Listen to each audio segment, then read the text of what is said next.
امریکی صدر ٹرمپ وہ بہت ساری باتیں ایسی کہتے ہیں کہ بعد میں بندہ سوچتا ہے کہ اس کے محرکات کیا تھے. جب انہوں نے پاکستان کے فیلڈ مارشل عاصم منیر کو لنچ کی دعوت دی اور اس کے بعد بھی جس طریقے سے انہوں نے گفتگو میں ان کا تذکرہ کیا، تو اس وقت بھی یہ سوال اٹھے کہ اس ملاقات کا مقصد کیا تھا. لیکن سم ہاؤ ان کے اندر ایک ایسی گرم جوشی موجود ہے عاصم منیر صاحب کے لیے کہ ان کا لفظ آج بھی، ابھی انہوں نے تھوڑی دیر پہلے پریس ٹاک کی تو ان کے لیے جو لفظ انہوں نے استعمال کیے تو انہوں نے کہا کہ بڑے امپریسو آدمی اور گریٹ مین. تو آئی ڈونٹ نو کہ اس کے پیچھے ایک لانگ ٹرم انٹریکشن ان کا ہو سکتا ہے کہ جی ایچ کیو اور پینٹاگون کا ایک لمبے عرصے سے انٹریکشن چل رہی ہو، یا بعض ایسے سیکیورٹی اور ریجنل سیکیورٹی کے جو معاملات ہیں جس میں پاکستان اور امریکہ کے مفادات جو ہیں دونوں مل کے آگے بڑھنے کی خواہش رکھتے ہوں، کیونکہ جس گرم جوشی کا وہ اظہار کر رہے ہیں وہ کافی غیر معمولی ہے. تو پاکستان میں تو یا جی ایچ کیو میں تو اس کے اوپر بہت خوشی منائی جائے گی، لیکن سرحد پار دوسری طرف کافی پریشانی بھی ہوگی، کیونکہ وہ ہاؤڈی موڈی سے یہ جو گریٹ مین عاصم منیر والا جو سفر ہے اس کو بہت تھوڑا ٹائم لگا ہے، یوں کر کے کایا پلٹ ہو گئی ہے. تو اس کی وجوہات پروگرام میں آگے چلیں گے تو اس کے اوپر ڈسکس بھی کریں گے. لیکن ان کے کچھ جو الفاظ ہیں، انہوں نے کہا ہے کہ پاکستان اور بھارت کی جنگ ہم نے ختم کروائی. یہ وہ فکرہ ہے جس پہ دہلی میں بہت تکلیف پہنچتی ہے. وہ کہتے ہیں کہ بائی لیٹرل امریکہ کا کوئی رول نہیں ہے، لیکن انہوں نے آج دوبارہ بول دیا یہ نیٹو سمٹ کے موقع پہ وہ بات کر رہے ہیں. پاکستان کے فیلڈ مارشل بہت بہترین شخصیت ہیں. جو انگریزی میں انہوں نے لفظ استعمال کیا وہ استعمال کیا ہے کہ گریٹ مین اور impressive person. Pakistani field marshal میرے آفس میں ملنے آئے تھے. پاکستان اور بھارت ایٹمی طاقتیں ہیں، میں نے فون کر کے تجارت کرنے کو کہا. اب میں نے بہت سے لوگوں کو کہا کہ پاکستان کی تو 5-6 ارب ڈالر کی دونوں طرفہ تجارت ہے امریکہ کے ساتھ. 2-2.5 ارب ڈالر ہم امپورٹ کرتے ہیں اور 4-5 ارب ڈالر ایکسپورٹ کرتے ہیں. تو انڈیا سے کیسے کمپیریزن ہے؟ تو وہ بہرحال اس کا بہت سے لوگوں سے مجھے ابھی تک جواب نہیں ملا. پاکستانی فیلڈ مارشل بہت متاثر کن شخصیت ہیں. پاک بھارت جنگ بند کروانا میری سب سے بڑی کامیابی ہے. اسی بنا پر وہ اپنے آپ کو نوبل پیس پرائز کا وہ حقدار بھی کہتے ہیں کہ میں ڈیزرو کرتا ہوں کہ مجھے یہ پرائز دیا جائے. پاکستان اور بھارت ایٹمی طاقتیں ہیں، میں نے فون کر کے تجارت کرنے کا کہا. بھارتی وزیر اعظم کو کہا کہ جنگ جاری رکھی تو تجارت بند کر دوں گا. بھارت کے ساتھ ان کا کوئی 150 ارب ڈالر کا ٹریڈ امبیلنس ہے. بھارت پیسے کماتا ہے 150 ارب ڈالر امریکہ سے. میں نے ان سے کہا کہ آپ جنگ کریں گے تو ہم تجارت نہیں کریں گے. پاک بھارت جنگ رکوانا میری سب سے بڑی کامیابی ہے. پاکستانی آرمی چیف میرے آفس میں آئے تھے. پاکستانی آرمی چیف ایک متاثر کن شخصیت ہے. اب انہی کی زبانی سنیے انگریزی میں وہ کیا فرما رہے ہیں ٹرمپ صاحب. دکھائیے گا. And in fact, I had the general, who was very impressive. The general from Pakistan was in my office last week. He's a great gentleman. He's a great man. And I got them to reason. I said, we're not doing a trade deal if you're going to fight. And if you're going to fight each other, we're not doing a trade deal. And you know what? They said, no, I want to do the trade deal. We stopped the nuclear workup. Great gentleman, great man, impressive. اس studios میں ہمارے ساتھ ہیں air vice marshal Ijaz Mahmood Sahab. Ijaz Sahab very warm welcome sir. Thank you sir. Doctor Jamil Ahmed Khan سابق سفیر بھی ہمارے ساتھ ہیں. آپ کو بھی ڈاکٹر صاحب خوش آمدید. آپ سے اسٹارٹ کروں گا سر. ایئر مارشل صاحب، یہ جو الفاظ کا چناؤ ہے یہ تو ظاہر کرتا ہے کہ بہت ہی قربت ہے ہمارے اندر، بہت قریبی تعلقات ہیں. یہ جب کابل سے وہ ہیلی کاپٹر میں بیٹھ کے انہوں نے آخری اپنا سفارتی عملے کو وہ امبیسی کی چھت سے اڑایا تھا، اس کے بعد تو لگتا تھا کہ بہت دوری ہے. بڑے سخت الفاظ ہمارے لیے تھے. پابندیاں لگا دی، میزائل پروگرام کو سینکشن کر دیا ہوا انہوں نے. تو اب یہ گرم جوشی دیکھ کے تو لگتا ہے کہ ہمارا کوئی بچپن کا ساتھ تھا. ٹو بی آنیسٹ ملک صاحب، اس سے تو ڈر ہی لگتا ہے. سچی بات یہ ہے وہ آپ کو یاد ہے نا ایک ان کے فارن سیکرٹری کا بیان کہ امریکہ کی دشمنی تو جو ہے وہ ڈیفیکلٹ ہوتی ہے، لیکن امریکہ کی دوستی جو ہے نا وہ بڑی فیٹل ہوتی ہے. تو تیزی سے بدلتے ہوئے ریجنل اور گلوبل جو حالات ہیں اس میں یہ خیر اچھی بات ہے، خوش آئند بات ہے کہ پاکستان کی ایک ریسرجنس ہوئی ہے اپنے قد کاٹ کے اعتبار سے، کیونکہ ہم ڈیفینیٹلی ایک بڑی انٹینس جنگ سے ہم فاتح کے طور پہ نکلے ہیں.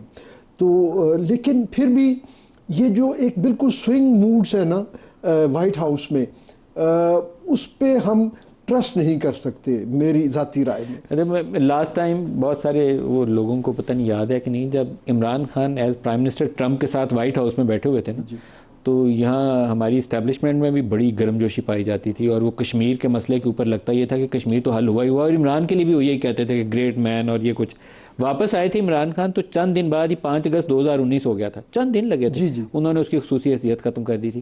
تو we should be very careful, یہ آپ کا مشورہ ہے, we should be very careful. جی میں آپ کو ایک اور امریکن ڈپلومیٹ کی بات کوٹ کروں گا. ہم لوگ اسٹریٹجک ڈائلاگ کے لیے تھے ڈی سی میں, تو وہاں پہ ہم یہی اپنا کنسرن شو کر رہے تھے کہ ہمارے جو ریلیشن شپ ہے, ہم ہمیشہ امریکہ کے ساتھ ایک اسٹریٹجک پارٹنر کے طور پہ ہم اپنی ساری کشتیاں جلا کے ان کے ساتھ ہم چلتے ہیں, اور جو بھی ان کے اس ریجن میں انٹرسٹ ہوتے ہیں اس کے لیے ہم ایک چاہتے یا نہ چاہتے ہوئے بھی امریکی فارن پالیسی گولز کے لیے ہم ان کے الائے بنتے ہیں, اور ٹرانزیکشنل ریلیشن شپ ہوتی ہے, اس کے بعد پابندیاں لگ جاتی ہیں.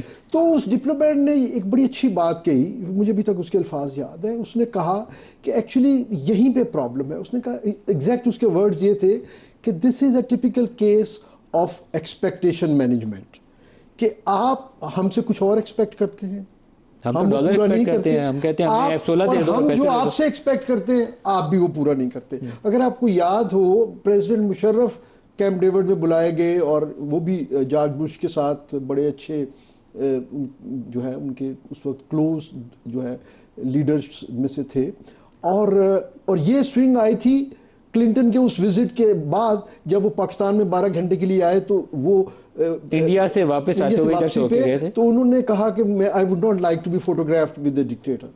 تو اس کے بعد دوسری سوئنگ یہ آئی کیونکہ ان کو ہماری ضرورت تھی. اور پھر آپ دیکھیں کہ اس کے بعد جنرل کینی نے بھی ویسے سیکیورٹی ڈائلاگ میں اوباما سے میٹنگ کی تھی, وہ جو اسٹریٹجک ڈائلاگ پروسیس تھا, تو یہ ہمارے رہے ہیں ان کے ساتھ. آرمی چیف سے ہمارے ملنا وہ زیادہ پسند کرتے ہیں. اصل میں دیکھیے ملک صاحب, ایک چیز گیون ہے میرے خیال میں کہ ہمارے ملٹری ٹو ملٹری ریلیشن شپ امریکہ کے ساتھ ہمیشہ اچھے رہے. امریکی صدر کو بھی پاکستانی آرمی چیف سے ملنا زیادہ پسند ہے. دیکھیے جنرل ضیاء سے شروع کر لیں. بہرحال دیکھیے دنیا میں جو چند بڑی آرمیز ہیں یا چند بڑی, ان میں سے ایک پاکستان ہے, ان میں سے ایک پاکستان ہے. ڈاکٹر جمیل صاحب سے بھی پوچھتے ہیں. ڈاکٹر جمیل صاحب, آپ کیسے ڈسکرائب کریں گے, یہ بڑے اچھے الفاظ کا چناؤ ہے, impressive, great man, great gentleman, یہ ایک ہی 2 فکروں کے اندر انہوں نے 3 دفعہ ان کے لیے بڑے اچھے توصیفی الفاظ استعمال کیے. جی ہاں, یہ پہلا تسلسل ہے, اور یہ پہلی مرتبہ نہیں ہے, اس سے پہلے بھی ریپیٹ کیا ہے جب وائٹ ہاؤس میں گئے تھے ہمارے سپہ سالار, اور یہ نون ہسٹری میں پہلی دفعہ ہوا ہے کہ تقریباً 2 گھنٹے تک کی یہ ملاقات لنچن میٹنگ رہی, اور پہلی دفعہ ہوا ہے کہ کسی آرمی چیف کو امریکہ کے پریزیڈنٹ نے اوول آفس کا بھی دورہ کرایا ہے. اور اوول آفس کا دورہ کا مطلب یہ ہوتا ہے ان کی اپنی جو ہسٹری ہے اس کے مطابق امریکہ کی, کہ جس کو زیادہ اہمیت دینی ہوتی ہے اور دنیا کو سگنلنگ دینی ہوتی ہے کہ ہمارے ریلیشنز اچھے ہیں اس ملک سے, اور جس کو زیادہ اہمیت دینی ہوتی ہے, اس کا مطلب یہ ہے کہ ایسی کیا وجہ ہو گئی. دیکھیں ہمارے سپہ سالار کے لیے ایک بڑی شان کی بات تھی, اور خاص طور پر جب جنگ میں ایک فتح حاصل کی اور ایک بڑی اچھی پرفارمنس دی. ڈونلڈ ٹرمپ کی اپنی نفسیات کو ہمیں نہیں بھولنا چاہیے. اپنی نفسیات یہ ہے کہ وہ طاقت کو پسند کرتے ہیں, جو طاقتور شخصیت ہو اس کو پسند کرتے ہیں. رہا سوال کہ آرمی چیف کو انوائٹ کرنا, ہم نے وٹنس کیا ہے پچھلے 10 سالوں میں. ڈاکٹر جمیل صاحب, آپ کا تجزیہ یہ ہے کہ انہوں نے لنچ پہ عاصم منیر صاحب کو اس لیے بلایا اور ان کے لیے اتنے تعریفی الفاظ اس لیے کیے کہ ہی از اے ویری پاورفل مین. پاکستان میں سب سے تگڑے وہی ہیں, پرائم منسٹر ان کا جتنا تگڑا نہیں ہے پاکستان میں, آرمی چیف زیادہ تگڑا, اور انہوں نے انڈیا کو ایک جنگ میں شکست دی تھی, اس لیے ٹرمپ نے ان کو آنر کیا وائٹ ہاؤس میں بلا کے. نہیں, اس کے پس پردہ تو بہت ساری اور چیزیں ہوتی ہیں. یہ تو میں نے آپ کو آپٹکس بتائے ہیں اس کے, اور جو آپٹکس ہیں اس سے ہمیں پس پردہ کیا ہو سکتا ہے. نہیں, یہ تو آپٹکس تو ہمیں بھی ہو گئے, لیکن پس پردہ کیا ہو سکتا ہے سر؟ دیکھیں, ملکوں کے درمیان انٹرسٹ ہوتے ہیں, ملکوں کے درمیان. آپ نے دیکھ لیا کہ آج مائیکرو روبیو کو جب انہوں نے دیا روسٹم دیا کہ Marco would you like to say something, تو انہوں نے کیا کہا کہ Donald Trump he likes peace, you know, and he is brokering. انہوں نے روانڈا کی مثال دی, انہوں نے کانگو کی مثال دی, انہوں نے سربیا کی مثال دی, انہوں نے ایران اسرائیل کی جو ابھی انہوں نے جنگ بندی کرائی اس کی مثال دی ٹرمپ نے. تو اس کا مطلب کیا ہوا کہ اس کے پیچھے ایک سائیکی بھی ہے, اور وہ سائیکی یہ ہے کہ جو ہم نے پاکستان نے, I think it was a very good move کہ انہوں نے پاکستان نے ان کو ریکمینڈ کیا نوبیل پرائز کے لیے.